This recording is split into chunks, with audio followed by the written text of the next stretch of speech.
अनुजा अनु अगं ए काय झालं अनु ए अनु अनु अनु अनु तू उठले काय झालं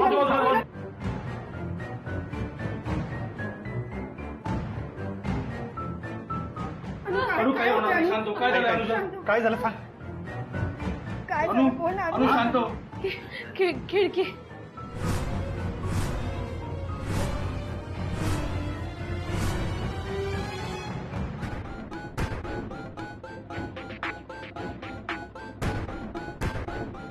अनु तू तू शांत हो आम्ही आहोत ना हा हल्ला त्यांनीच केलाय म्हणजे याच्यावरती पुन्हा एकदा हल्ला करण्याचा प्रयत्न झालाय तर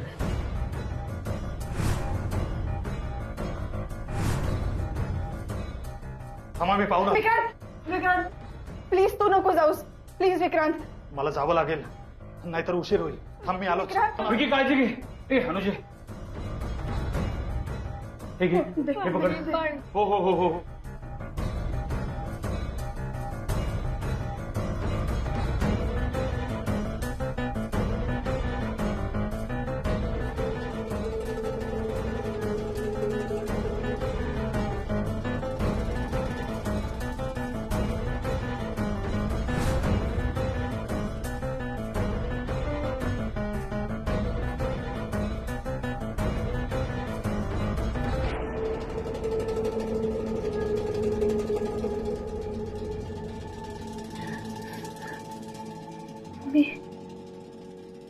मी खूप घाबरली होती यार. मी स्वतःला वाचवण्यासाठी पडून बेड खाली घुसले. पावलांचा आवाज दूर दूर गेल्यावर मला वाटलं यार तो गेला असेल. अनु तेव्हाच मी विचार केला की बेड खालून आता बाहेर निघते. अरे यार त्याच वेळेला कोणीतरी माझे पाय धरून मला यार का मला मारण्याचा प्रयत्न करते यार. कोण मारण्याचा प्रयत्न करते सारखी. अनु अनु शांत हो. तू जेवढं बोलशील ना तेवढा तुला त्रास जास्त होईल. ए विक्या कोण होता काय कळलं का? नाही तो यावेळी हुलकावणी देऊन गेला नाही सापडला. कोणी कधी येऊन आपल्यावर हल्ला करते हे सगळं भयानक आहे. त्यानं दुसऱ्यांदा आपल्या अनुजाला मारण्याचा प्रयत्न केलाय. तरी ही बाय मागचेली सारखी वराडली म्हणून आपण टायमात आलो म्हणून तर बाय आपली वाचली ना. तो ना तावडीच सापडतो एकदा माझ्या. नाही तिची मुंड्याशी पिळून टाकली ना तर नावाचा हाणम्या नाही म्या. मी काय रे तू कुठे गेला होतास? तुला सांगितलं होतं ना हिच्याजवळ थांब. सो हिला एकटीला सोडून कसा गायब झालास? अगं रोहिणी ऐक ना प्लीज. हरणावर चिडू नकोस. कोणीच त्याच्यावर चिडू नका यार. अगं अगं तो माझ्यासाठी म्हणूनच हळदीचं दूध आणायला गेला होता. प्लीज त्याला कोणी काही म्हणू नका. ए हम्या तू हे काम बाबूरावला पण सांगू शकत होतास. तुला त्याची काय गरज होती? आपलं सगळ्यांचं काय ठरलं होतं? अनुजाला एकटीला टाकून कुठेच जायचं नाही ठरलं होतं ना. मग तेच म्हणतीये मी. ए मी हेच मामाला सांगायला किचन मध्ये गेलो होतो. तिथं हा मामा होता का विचार त्याला. ए त्याला दोष देऊ नको. मी फ्यूज चालू आहे की नाही बघायला गेलो तेव्हा हा माझ्या मागेच उभा होता. हा तेच काम करायला आला होता. विकी शेठ तुम्ही बरोबर बोलिकला हो. मी त्यांच्याच मागं होतो. मला एक कळत नाहीये. अनु रूम मध्ये एकटीच होती हे फक्त हणम्या आणि अनुला माहित होतं. आपल्यालाही माहित नव्हतं हे. मग हल्ला करणारा जो कोणी होता त्याला कसं कळलं असेल? इतकं बारीक लक्ष ठेवणारा कोण आहे तो? सत्या हे सगळं सत्यानं तर केलं नसेल ना. हे तुम्ही काय बोलताय? तुम्ही विसरताय का की सत्याला त्याचे हातपाय बांधून आपणच एका खोलीत डांबून ठेवलंय. तो हे कसं करेल? संशय आलाच आहे तर पाहून घेऊ ना. चल मी आपण सोबत येतो, जाऊन बघूच. चल. विकी अरे ऐका, अरे तो तुमची काळजी घ्या तुम्ही.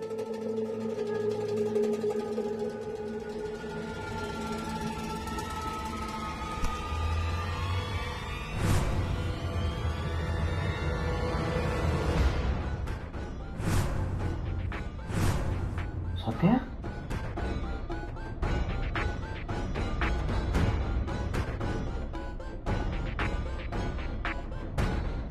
मला वाटलंच होतं तो स्वतःच स्वतःची सुटका करून घेणं. त्याला जे करायचंय तो ते करणार. आता काय करायचं? थांब, आधी सगळीकडे शोध. चल.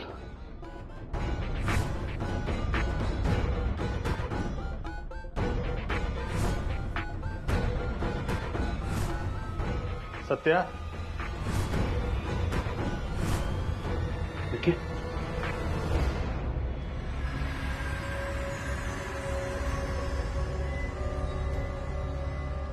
सत्या, ए सत्या.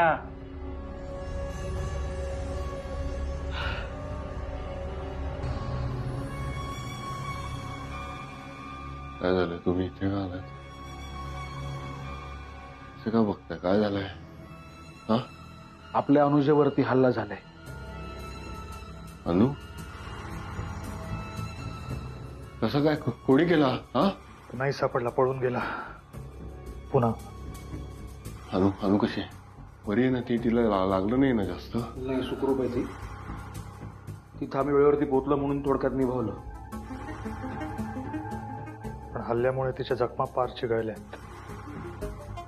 कोण आहे तो? का सारखा सारखा अनुवर हल्ला करतोय? हणम्या, सोड त्याला. काय? अरे याड आहे का? तूच मला त्याला बांधायला सांगितलेलंस ना? मला माझी चूक कळून चुकली. एखाद्याचं नाव कानफाट्या पडलं ना की संपूर्ण जगासाठी तो कायम कानफाट्या असतो. याच्या बाबतीतही तेच झालंय. इथे जेव्हा जेव्हा काही घडलं तेव्हा आपण पहिल्यांदा याच्यावर संशय घेतला. त्याच्या काही गोष्टी आपल्याला पटत नसतील, पण अनुजाच्या बाबतीत तो असं वागणार नाही. सॉरी, सोड त्याला.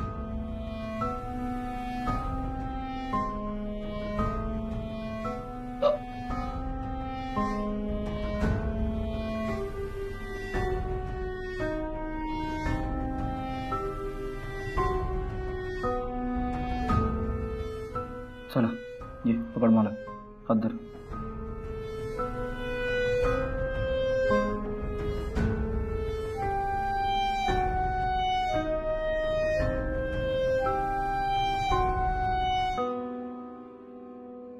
झालं हं?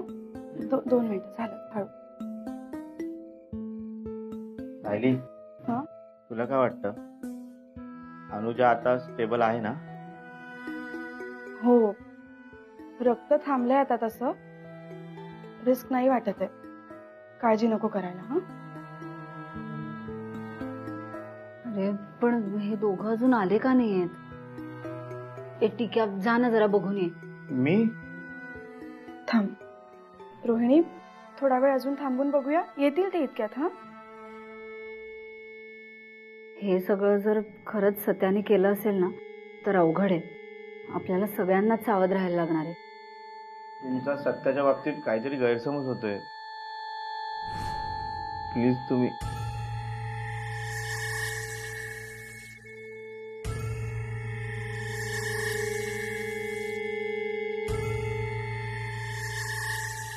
बघ, म्हणाले होते ना, सगळ्याच्या मागे नक्की हाच आहे. ह्यानीच लाईट घालवली आणि आपण कोणी नाही हे बघून ह्यानीच अनुजावर हल्ला केला. रोहिणी, तू समजतीस तसं काही नाही. अनुजाच्या बाबतीत जे काही घडलंय त्याला सत्य जबाबदार नाहीये. विकी बरोबर बोलायला. आम्ही जेव्हा गेलो होतो तेव्हा सत्य त्याच्याच खोलीत बसला होता. आम्हीच त्याचे हातपाय सोडले आणि त्याला इथे घेऊन आलो. तुम्हाला काय वाटतंय, माझा या सगळ्यावर विश्वास बसेल? आणि तुम्हालाही जर हे खरं वाटत असेल तर तुम्ही भोळे आहात, नाही तर मग तुम्ही याला सामील आहात. अरे आपण रूम मध्येच आहोत हे दाखवणं याला किती सोपं आहे. विचार करा ना, आपण काय आज ओळखतोय का याला?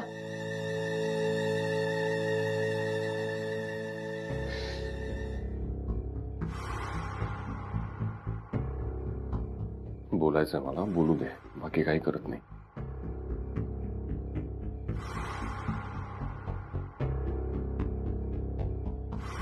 मला माहिती आहे तुला माझा खूप राग आलाय. त्याची कारण काही असो. तुला माझ्याबद्दल काय वाटतं, मला तुझ्याबद्दल काय वाटतं हे आत्ता महत्वाचं नाहीये. आत्ता अनुजा महत्वाची आहे. तिला आराम करू दे प्लीज. रोहिणी, हे बघ, सध्या बरोबर बोलतोय. हा, आत्ता नको हा विषय. अनुने गोळ्या घेतल्यात, तिला झोपायला हवं जरा. आपल्या या सगळ्या चर्चेमुळे तिची झोपमोड नको व्हायला. बाय आधी माझं ऐक तू. अरे बाबांनो, तुम्ही सगळे जशी ह्या अनुजाची काळजी घेतात म्हणजे रोहिणीबाईची पण तुम्ही काळजी घ्या ना. तिच्या पोटात अन्नाचा कण नाही. बाय सगळा बाजूला होऊ दे. तू माझ्या बरोबर चल, मी तुला पेज देतो. चल.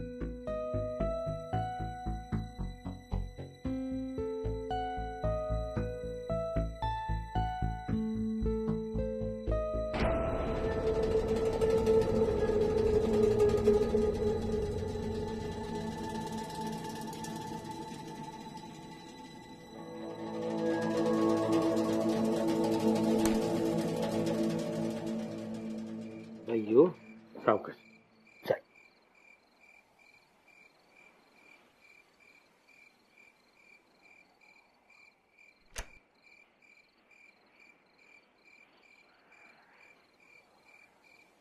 तो बाय, मी तुला हजारदा सांगत असतो बाय, का तुझ्यात आणि बाकीच्यांच्यात लय फरक आहे ग. तू कधी त्यांच्या नांदी लागू नकोस आणि त्यांची बरोबरी पण करायला जाऊ नकोस. अगं स्वतःचा नाही पण पोटातल्या बालाचा विचार कर ना. बाबूराव, बोल बाय. तुम्ही म्हणाला होतात की इथे काहीतरी वाईट घडणार आहे. कधी? मी किचनच्या इथे आले होते तेव्हा. मी बोललो होतो? हो, तुम्ही म्हणालात ना. मला सांगा, आता अनुजाच्या बाबतीत जे काही घडलं ते हेच असेल का हो? कावला बसाय आणि फांदी तुटाय. जी गत होती ना तशी गत झाली. म्हणजे तसं मी अंधेबंदी काहीतरी बोलत असतो, पण अनुजाच्या बाबतीत असं काय घडणार होतं मला माहितीच नव्हता. बाबूराव, तुम्ही खरं सांगताय का अजूनही लपवताय माझ्यापासून काही? बाय, ह्या जागवाल्याची मी शपथ घेऊन सांगतो, मी कशाला खोटं बोलन. पण जाऊ दे, त्याचा तो विचार नकोस बाय. तर तुला तुझ्या बालाला आरामाची गरज आहे. हे बघ, मी आता. बाबूराव, काय बाय? तुम्ही अगदी वडिलांसारखी माझी काळजी घेता ना. बाय, आता तू माझी पोरगी, मला तुझी काळजी वाटणार नाही काय? मग वडील म्हणवता आणि असा बाहेर जाऊन पहारा देता. थांबा ना इथेच, मला खरंच खूप भीती वाटते हो. आता कसली भीती बाळगायची? तुझा बाबूराव आहे ना इथं. आणि मग तू खमकी हो जरा. बाय, तू खमकी झाली तर तो येणारा बाल खमका होईल ना. हे बाला, बरोबर बोलते ना मी? हा, बघा खरंच किती लबाड आहे. म्हणजे तुम्ही बोललात आणि लगेच लात मारली. तुम्ही आता बोलता ना त्याच्याशी, ते कळतं त्याला. आईशी सारखाच लाबाड दिसतोय. बघा, तोही तुम्हाला सांगतोय, आजोबा तुम्ही इथनं जाऊ नका, इथेच थांबा, आईला भीती वाटते. बारा बाबा, आता तू तसं म्हणतोयस ना, तर जसं तुझ्या आईशीच मी ऐकतो ना तसं तुझं पण ऐकत. तर आता तू बावा आहेस का बाय आहेस मला माहित नाही, पण तुझ्या आईशीची भीती घालवायला मी गोष्ट सांगतो, तुला पण चालेल ना. तर झाला काय, एक होता राज्य, तिथं होता राजा, आणि त्या राजाला जी राणी होती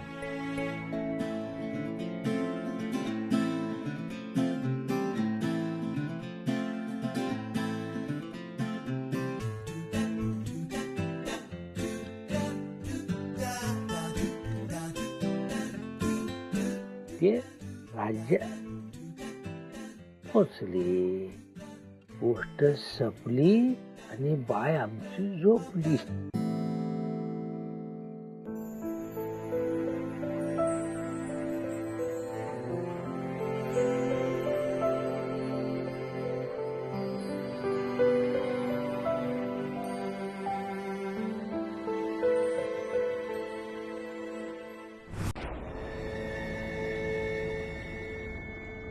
सायली, बोल ना. कशी आहे ती? तिच्या जखमांबद्दल काय वाटतंय? हे नवीन काही जखमा नाही आहेत, त्यामुळे थोडक्यात निभावलंय आणि जुनी जखम भरेल थोडक्यात. पर ती रोहिणी कुठे आहे? ती काय इथे नाहीये? बाबूराव आहे तिच्यासोबत. आहे? हा, डोंट वरी.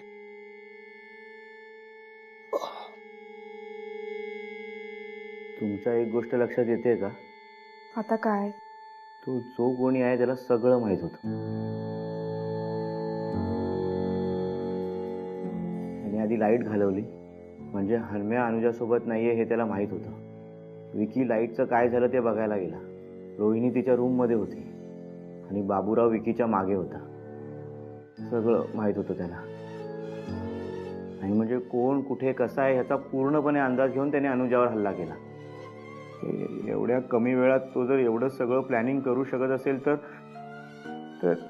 हे भयानक आहे रे सगळं. आब्याची पुरलेली डेड बॉडी गायब आहे. मँडी कसा मेला ते आपल्याला माहित नाहीये.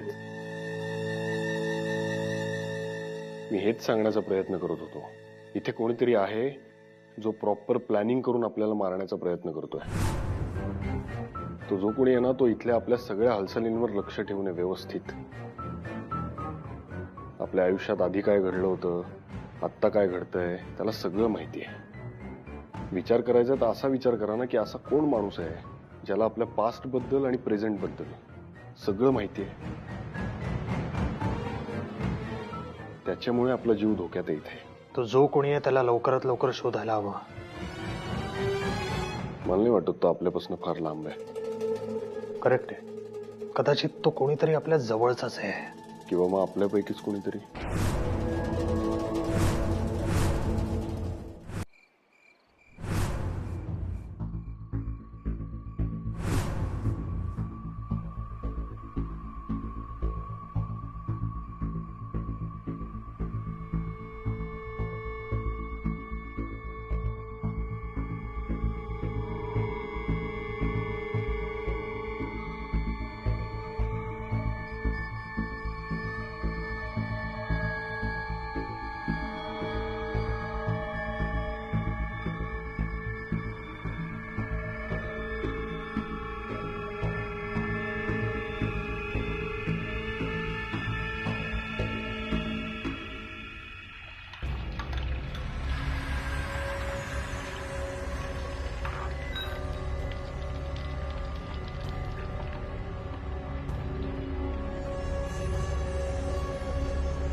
2 महत्वाच्या बातम्या द्यायच्या होत्या.